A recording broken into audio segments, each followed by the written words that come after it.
Davlat ramzlari har bir xalqning tinchligi, barqarorligi, mustaqilligi timsoli bo'lib, bugungi kunda O'zbekiston Respublikasi davlat bayrog'ini qabul qilingan kun ham biz uchun juda katta faxr hisoblanadi. Haqiqatan ham bugun butun dunyoda O'zbekiston Respublikasi bayrog'i hilpirab turibdi. Bu esa xalqimizni butun dunyoda o'z o'rnini topayotganligi, barqarorligi, tinchligi, osoyishtalik belgisidir, timsolidir. Hammalaringni O'zbekiston Respublikasi bayrog'ining qabul qilgan kun bilan tabriklayman. Doim yurtimiz tinch, osmonimiz musaffo bo'lsin. Azizim, sen haqdan yana merdayim.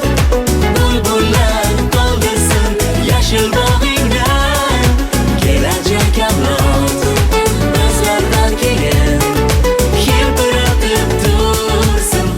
Ko'kda hilpirar mag'rur O'zbekiston bayrog'i, dilga solar g'urur O'zbekiston bayrog'i. O'z bayrog'im deb xalqim dilda qilar iftixor.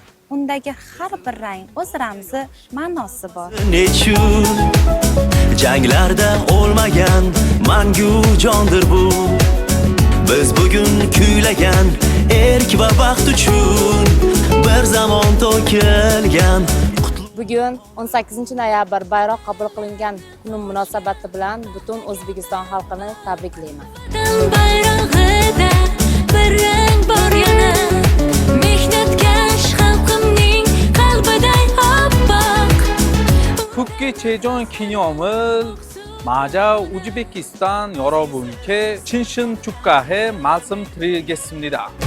Bulbullar qoldirsin yashil bog'ingdan. Kelajak avlod bizlardan keyin Qalbimiz to'la surur, so'tyoy tuprog'i. Hilpirab turar mag'rur O'zbekiston bayrog'i. Rangi hayot misoli, yulduzlari hiloli, mustaqillik timsoli O'zbekiston bayrog'i.